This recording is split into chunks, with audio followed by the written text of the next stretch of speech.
жаттығуды жасауға көмектеседі. Жан-жігіт. Қазақ тілінде, ағылшын тілінде ақбота, сосын маған көмектеседі Рахымжан. 3-4 кетті. Қазір тоқтай тұрыңдар.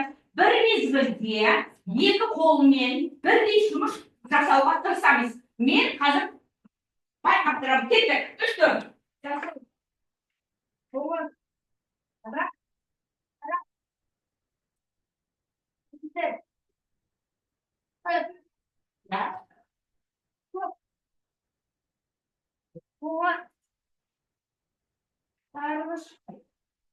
Жақсы, ақботаны қалай соғастырады?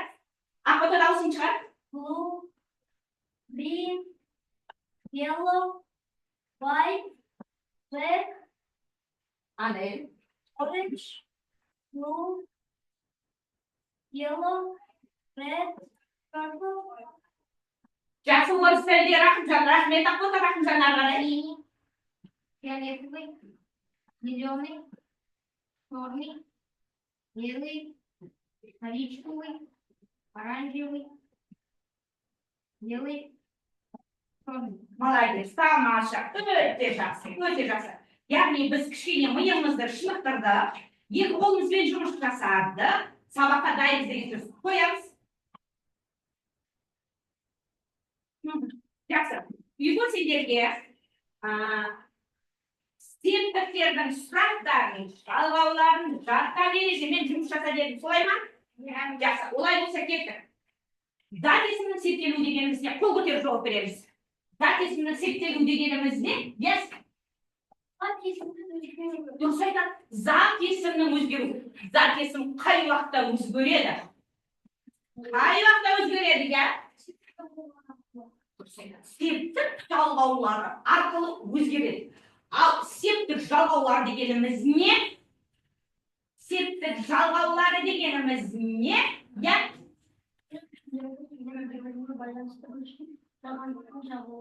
Тамаша. Сөйлемнің ішінде сөздер бір-бірінен байланыстырушы жалғанатын жалғаулар. Жас қазақ тілінде неше септік бар? 7 септік бар. Тек қана септіктердің атауын атайық. Тек қана. Бірінші. Аха. Элек. Аха. Аха. Аха. Аха. Аха. Көмектесіп, тамаша. Кеттік. Олай. Көмектесіп, тамаша. Кеттік. Олай болса, балалар, олай болса, біз осы септіктерді қандай деңгейде білеміз? Сонымызды қазір дәлелдейміз. Ол үшін қатар жұмыс жасайтын боламыз. Жақсы ма? Кеттік. Біз бұрында сендермен математика сабағында ойнайтын сен домино қарастыратынбыз. Олай болса, қазір тұрамыз. Тезірек. Мен қазір сендерге доминоның тарақтарын беремін. Сендер қай септіктен бастайсыңдар? Бірінші септік қалай құрылады? Мен баста дегенде бастаймыз. Сендер мына жерге келесіңдер. Ал тек атау септігінен бастаймыз. Кім қалай біледі, мен қазір қарайтын боламын. Атау, ілік. Тамаша. Қазір. Тамаша. Үшінші қатар болды. Қолдарын көтеріңдер. Керемет. Сендер мыналарына қарадыңдар ма? Мына сөзіне кіммен деген сұраққа қарадыңдар ма? Кімге? Ілік септігі ма? Кімге? Қай септіктің несі? Кімге? Қай септік? Жатыс, ендеше кеттік. Кімнің? Вот, мені енді ғана түсіндім. Жақсы, шығыс. Атау, оқушымен көмектесіліп партада жабыстауды тапсыр. Жақсы, Нұрая келе қой, мына жақты тексер. Сен бара қой, бірінші бітіріп, ана жақты тексере қой. Тексере қой, дұрыс па? Сендер болдыңдар ма? Кімді? Табыс еттік. Ал десеңдерді мен тексерейін. Жақсы, барыс, аттау, кімге жатыс, іліп, көмектес. Тамаша, өте жақсы. Жинап аламыз, қоямыз. Барыс, екі қате. Иә. Кіммен? 3 қате.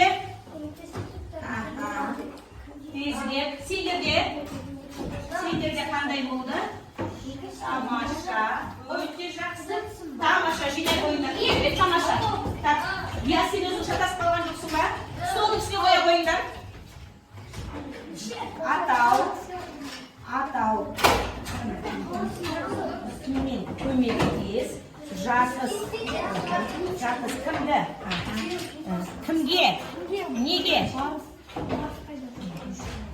Барыс мына тұр, я. Кім не? Бұл атау, сен жаңа өзің дұрыстарын сен қателестіріп жібердің. Дұрыстарын қателестіріп, жақсы. Кіммен немен? Қайсыныкі? Кіммен немен? Кіммен? Көмектес. Көмектес. Так, кімде неде? Кімде? Кімде? Кімде? Кімде? Кімде? Кімде? На өліктікі? Тамаша. Болдық. Болдық. Шығыс, одан кейін көмектес. Тамаша. Кішкене сен өзің үшінші топтықты шатастырып жібердің. Шығыс пен жатысты шатастырып жібердің. Жақсы, рахмет, отыра қойыңдар. Өте тамаша. Жақсы. Сонымен біз септіктерге қайтадан оралайық. Бүгін біз сендермен көмектес септігін, қазақ тіліндегі 7 септік бар дедік, соның ішіндегі көмектес септігіне келіп тоқталып тұрмыз, иә? Кәнеке, айта қойыңыз, көмектес септігінің сұрағы. Мына жақта көмектес септігінің сұрағы. Кіммен немен, егер оның сұрағы кіммен немен болатын болса, жалғау қандай болады? Жалғауы. Мен, бен. Тамаша, өте жақсы. Ал енді балалар, бүгін мен сендерге бір тамаша жақсы мәтін әкелдім. Біздің сабағымыз бойында осы мәтінмен жұмыс болады. Мәтінмен жұмыс барысында сендердің еңбектеріңді мынау парақ бойынша бағалаймын. Танысып шыға қойыңдар.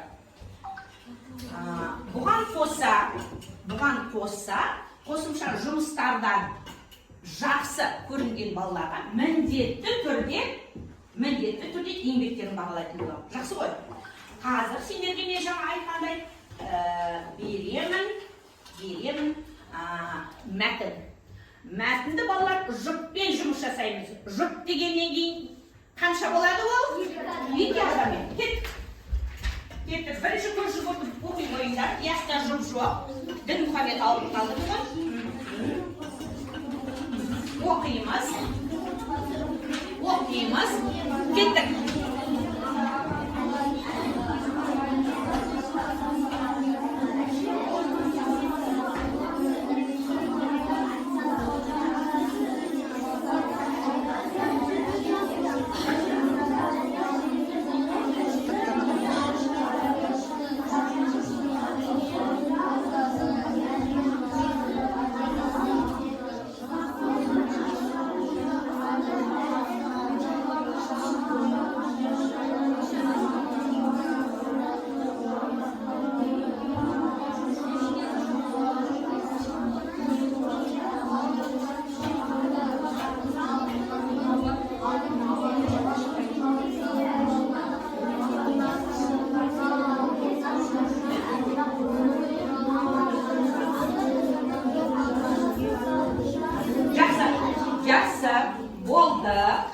Мен ойлаймын, бірлеп оқып алдық, көз жүгірттік деп, енді дауыстап оқимыз.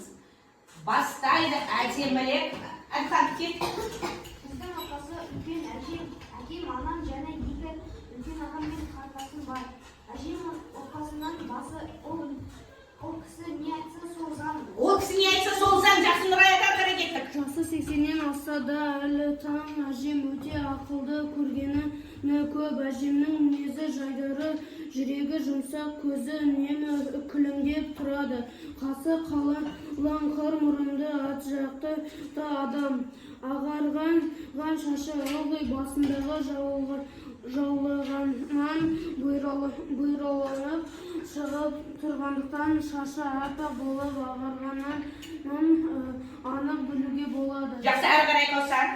Біздің үйде әжемнің қалған көне сандық бар. Көне болғанымен сандық біз үшін өте қымбат. Сандықтың көнелігі сонша бетіндегі оюлар, өрнектер, белгілер әзер көрінеді. Жақсы, Диасар қарай. Бояулардан сын кеткен қай өрнектің қай түрде болғанын көрмек түгілі болжау да қиын. Ағашы әбден кеуіп кеткен, қырлары мүжілген. Қақпағының топтасын топ басқан, шегелері қайраған, бетіндегі салынған ою-өрнектің тек сұлбасы ғана қалған. Жақсы, әрі қарай жан жігіт. Осыдан ақ көне сандықтың жазын біле білсек болады. Тіпті әжемнен де үлкен Жақсы, әрі қарай Әлішер. Біле берсін болады тіпті әжемнен де үлкен бедерсін. Әжем бұл сандыққа ешкімді жолатпайды. Сандық әжем үшін қымбат екені осыдан белгілі. Жақсы, тоқтаймыз, әрі қарай өзім жалғастырамын. Тіпті менің ұтқан асықтарымды да соған салып қояды. Бірде әкем осы сандықты жаңалап, өңін өзгертіп, заманауи сандық жасамақшы болып өтініш айтты. Тіпті қалай өзгертуі де ойластырып қойған екен. Әжеме айтып көріп еді, бірақ ол кісі бұл ойынан аса жақтамады. Бұл менің әкемнің көзі. Тек ұзақ ойланып қалды. Әкесін сағынған болар. Ұнады ма мәтін? Мәтіннің тақырыбы? Әжеме көне сандық. Жақсы. Сандық деген не?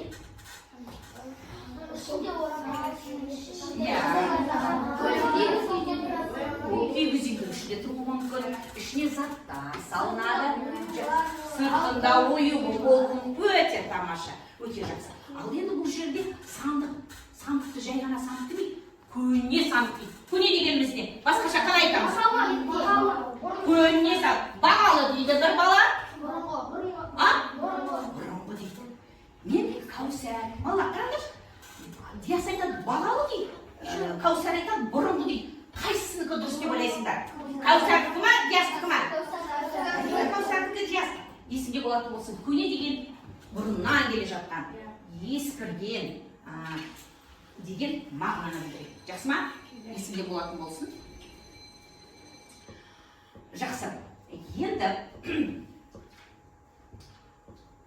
қазір осы мәтінді бір көз жүгірту арқылы маған мазмұндап бересіңдер.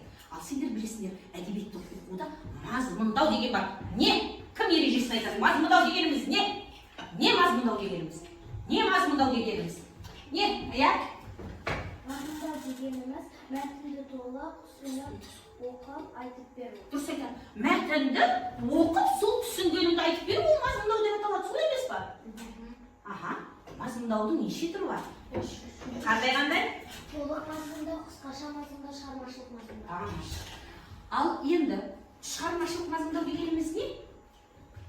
Шығармада бірінші жақтан айтылса, оны екінші немесе үшінші жаққа ауыстырып